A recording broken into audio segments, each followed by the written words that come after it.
working with our kids from a very young age to modulate their own stress response, really, really important.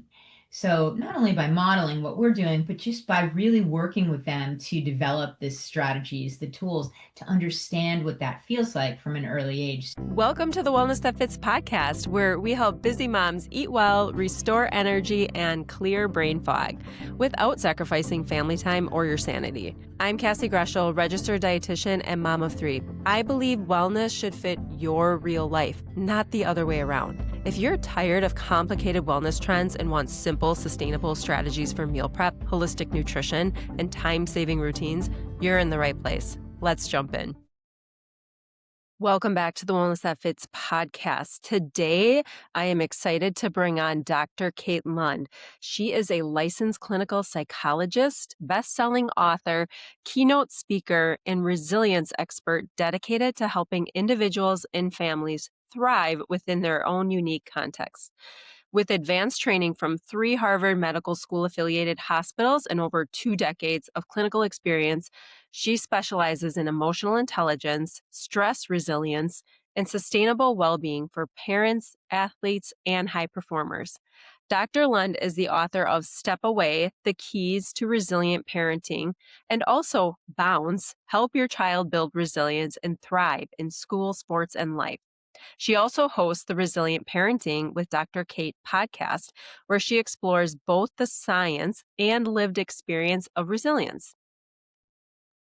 Known for her relatable, evidence-based approach, Dr. Lund blends her professional expertise with personal insight as a mother of twin boys.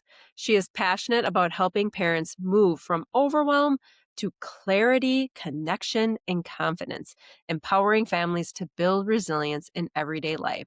So I'm so excited to have Dr. Kate with us here today. So thank you so much, Dr. Kate, for being here with us. Well, I'm really excited, Cassie. Thank you for having me. This is great.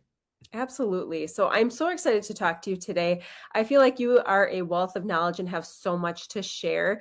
So do you want to first talk a little bit about how you define resilience, like in the context of parenting, and maybe how that definition has evolved over time? Yeah, absolutely. So I'm looking at resilience as sort of a broad-based concept. So often folks are thinking about resilience as that thing that comes up when a challenge pops up and we have to get through it and then we put it on the shelf. And that's really not how I'm looking at resilience. I'm looking at it more as a lifestyle, a way of seeing the world, a way of optimizing our own sense of well-being so that we can show up fully across the domains of our lives, particularly in this case, as we're talking about resilient parenting for our kids, for our families. And so the first thing that's really, really central in building our resilient lifestyle is having a way built in to manage our stress response, to show up as level as possible each day. Because if we're showing up here and a challenge hits, boom, and we escalate, possibly to the point of shutdown, and then we can't show up for our kids, for our families, for ourselves, and it becomes a mess, in other words. So I love a technique called the relaxation response, which was developed by a physician in Boston in the 1970s, before this type of thing was a thing, but very well researched technique and very easy to use. What you do is you come up with a word or a phrase that you find soothing in some way, and you breathe. And I have folks start to integrate it 5 minutes in the morning, 5 minutes in the evening, to start to understand what that modulated level feeling is for them. Because oftentimes we don't even know because we're moving through life so fast.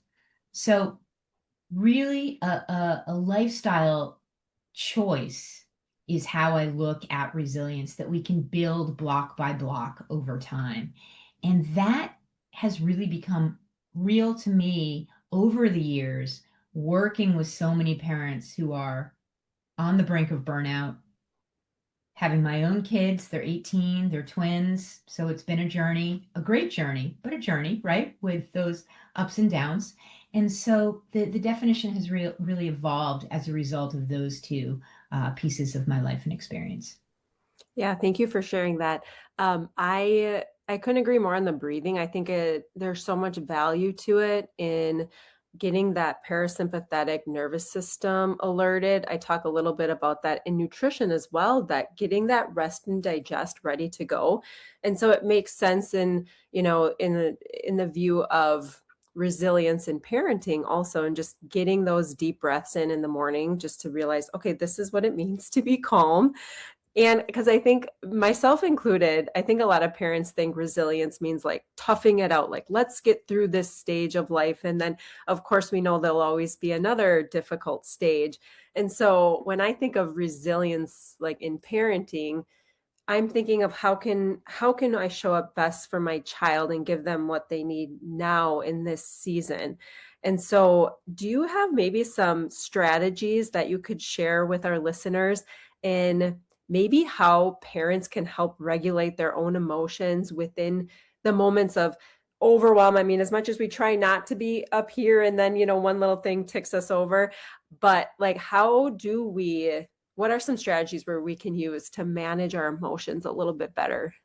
Yeah, that's such a great question. And so, it starts with, so the breathing is fundamental. So having that strategy to modulate your nervous system so that we're showing up as level as possible.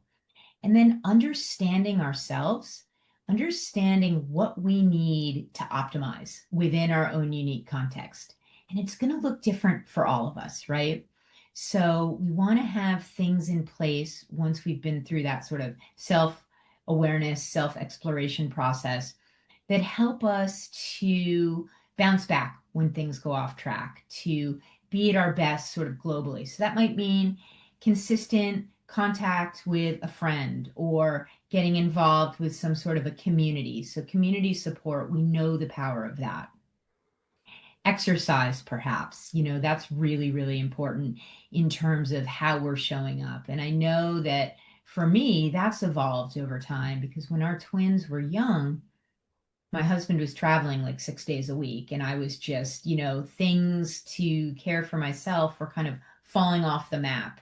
And once I got those things back on the map and started to recognize the benefits of that optimization, total game changer. And for me, exercise, movement was one of those things.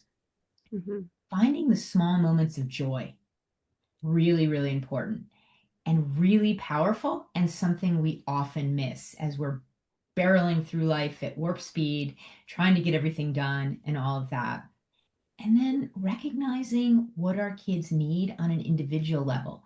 What's going to help them thrive in their own unique context, and not comparing to our child's best friend or even our child's sibling, because all of our kids are different.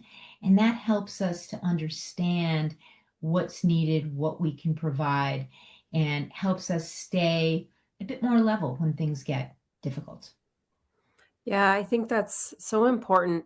And I'm just kind of thinking about my own kids as you're talking, and, how they're very different from one another and they do need different things. And it's hard because I feel like as a parent, as soon as you think you have one thing down, then the next kid is totally different and struggling with different things. So, with one of my children in specific, I'm thinking of, I'm just like wondering how we can balance trying to protect our child and trying to help them become good citizens and like responsible people, but while also letting them struggle and letting them maybe build their own resilience, if you will, because I know parents can do a lot to decrease overwhelm, like you just mentioned. How can we, besides being a good role model, how can we help our kids build that resilience? Yeah, that's such a great question as well. And so, a couple things. Working with our kids from a very young age to modulate their own stress response, really, really important. So, not only by modeling what we're doing, but just by really working with them to develop the strategies, the tools to understand what that feels like from an early age. So, for really young kids who aren't in a developmental space to incorporate the relaxation response, maybe belly breathing or those bubble wands. I always recommend those to the very young, because it's fun. It can become a game. but they learn what the different rhythms of breathing feel like and, start to integrate that over time, even if cognitively they're not able to process it quite yet. We're still starting the process. And then you can really start practicing the relaxation response with kids who are quite young, say elementary school. I go out and I teach it in the schools, and it's really a fun, fun thing for the kids, and they get all excited, and we go through sort of the physiology and stuff. So you can really start to integrate that idea of modulating your stress response with your kids very early. And then it's that authentic human connection that we build with our kids in developmentally appropriate ways over time. And we kind of, as we understand them, as we understand what they need, we can find those moments where it's okay to kind of step back, and those are going to increase over time because we do want our kids to be able to problem solve, develop that skill early, grapple with things in an age appropriate way. Obviously, there are moments when we have to step in as parents, but really we want to be cognizant of the importance of creating that foundation of problem solving very early. And we don't want to jump in and solve everything just because we think we have to, because that's not helping our kids become resilient. And then helping our kids to see that they're not going to succeed every time they try something. They're not going to succeed the first time out of the gate. And that's natural, that's normal. Helping them kind of think about another way to manage whatever it is they didn't succeed at, come at something from a different angle. Really important lesson. And those lessons can all be conveyed through that authentic human relationship, just being able to be with our kids in their experience without trying to fix. Yeah, I love that. And I know, something my husband and I have been really focusing on is building that muscle of coming back from not winning or not being the Mhm. best. But I got to be honest, I'm kind of like stuck at, oh, we're just so proud of you that you tried. And I think some of that language is just kind of all I have in my toolbox. Like, oh, I'm so glad that you tried, and trying, even just trying it shows me that you're so brave and building confidence. But is there anything else that we as parents can use as tools to kind of foster that growth of resilience? Any of phrases that you tell kids and parents? Yeah, it's a great question. And so, developmentally, again, there's a continuum. So, really early on and all the way through, actually, being proud that your child tried something, even if they didn't succeed, is great. And then as the child gets a little bit older and has the capacity to really reflect on what happened and were there some good things that happened? Were there some things within the context of not ultimately winning or succeeding that they were still proud of, that they put forth in that effort? Helping them to reflect on that kind of a thing from the inside out is very powerful and very important. So that's important. And then as the child gets a little bit older, more globally, this helps with sort of mm, places where they don't succeed across the board, sort of across domains, but to really think more globally about what were 3 to 5 things today that went well, because that helps to shift the lens from just focusing on what went wrong to focusing more on, what did go well? And that then translates into, okay, what are some of the possibilities, even if I didn't win or succeed this time? If I try again, what could happen? Yeah, that's so helpful. I think a lot of kids, whether they're struggling in school or sports, we just, I've been noticing, there's a lot of positivity and awards for everything, and I do feel that sometimes, while that positive encouragement is great, sometimes just letting our child sit with the fact that it might not always be unicorns and rainbows all the time. And what are your thoughts on that? Like, is there a point of maybe too much positivity or yeah, just any thoughts on that? Like, how do we, I know you talked a lot of strategies already, but yeah, any thoughts? Yeah, no, that's a really great point. And yes, it's important for our kids to be able to sit in disappointment, sit in those moments where they didn't succeed or they didn't win. Really, really important because if we're always jumping in to sugarcoat or, oh, you can, do whatever, or this is the reason you did, they definitely need to be able to sit in those moments and reflect on them as they get a bit older. So we can do that again through that, help them do that again through that authentic human connection where we're just able to be with them in those moments of disappointment and not try to jump in and fix, not try to create reasons why something happened, but rather just be in that moment with them. That's very, very powerful. Yeah, and it's hard to do as a parent, just to sit there and be and not try to fix. Oh, it's And I brutal. It's so hard. So, yeah, so hard. and I think something I've been working on too is just instead of fixing their situation, maybe bring up like, well, one time when I was, you're just tell them a story about one time when I struggled, or even, we as parents struggle all the time. So if we can share a story of just last week, I struggled so hard at work on this project and it didn't go as well as I thought, but this is what I learned. I think I've been trying to do a lot more of like, hey, I know you're feeling really down, but like you said, instead of fixing it, just maybe bring in a real life example from your own life, knowing that so that they can figure out, okay, you know what, parents and big people can struggle like this too, and still be positive and learn from it. So yeah. Yes, that is such a good point because yeah, that's all part of that authentic human experience that we have with our kids is that ability to share some of the challenges that we've had. Not with fixing in mind, but just normalizing the idea that challenge is real and we need to figure out a way to move through and beyond it. And this is how it worked for me in this particular situation. And that sends a really important message to our kids because we don't want them to see us as these perfect people who never struggle. That's not good because then they're less apt to bring their struggles, their challenges to us, uh, to talk about, to work through. So you make a great point there. Yeah, and I just have to share this example because I think it's kind of funny. Just last week, so it's Girl Scout season and Girl Scout cookie season, I should say. And Oh, my yes. husband bought a whole bunch of boxes, and I was like, "Oh my gosh, like it's great we're supporting, but maybe next time let's just give money, right?" But so I ended up, it was like the second day of having the cookies, and I ended up eating just too many cookies. I didn't, and I actually had a stomach ache. And as I was putting my daughter to bed, I said, honey, mama just did not make a good decision. I ate too many cookies. And you know how mom always tells you guys, don't eat too much, your belly will hurt. Moms make mistakes too. And like moms don't do so, they don't always make the smart choices too. And this is what, I have to deal with it. So I think it's like you said, it's just so important to share some of our own struggles. And like we make mistakes too. We are not perfect. We're these big people that are learning in this world too. So I love that.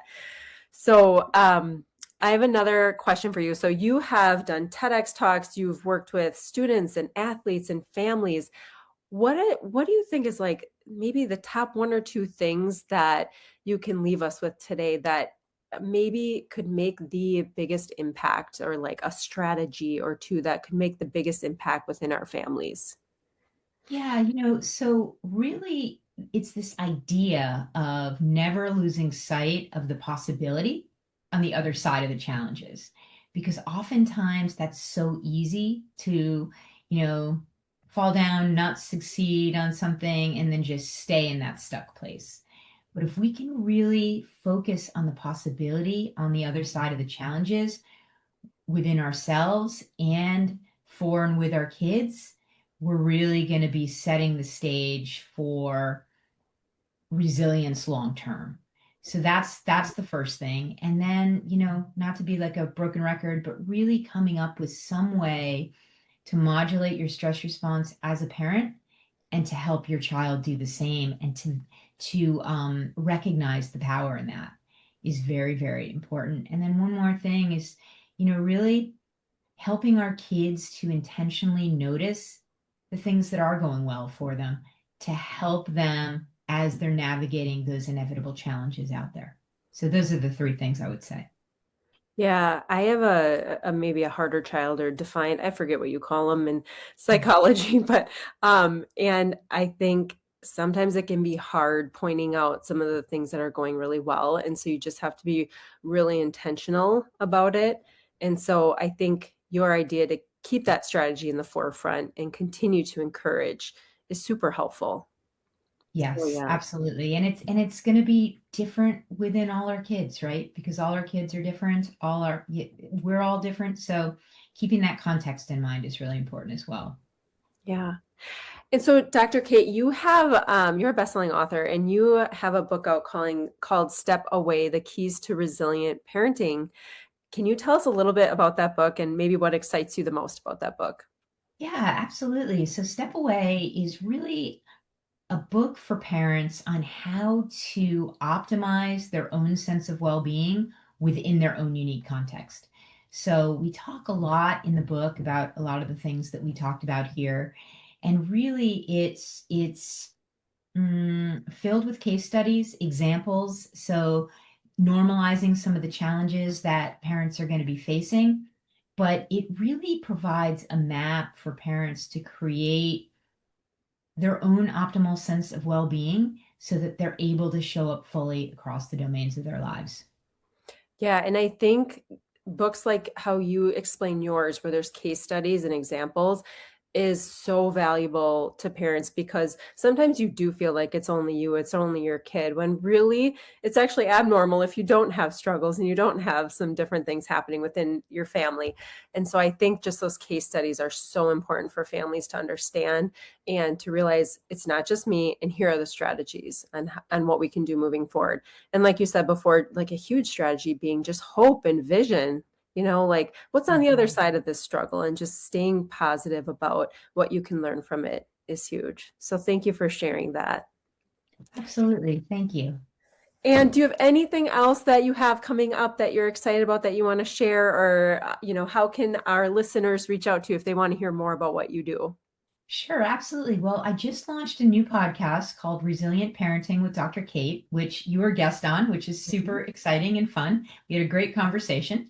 Yes. And yeah, so that's been launched. So that's in the early phases. And yeah, folks can reach out on my website, which is www.katelundspeaks.com. And I'm also available on LinkedIn or Instagram. Awesome. Thank you so much for sharing your expertise with us. I know you have shared some good nuggets that listeners can take with them and implement within their own families and kids and culture and stuff. So thank you so much again for speaking with me, and I hope you have a great day. Of course. Well, thank you for having me. I really appreciate it. Thanks so much for tuning in to today's episode of the Wellness That Fits podcast. I hope you walk away with simple, doable steps you can put into practice right away. If you loved this episode, it would mean the world if you subscribed, left a review, or shared it with another busy mom who could use some encouragement. Until next time, friends, keep creating wellness that fits your life.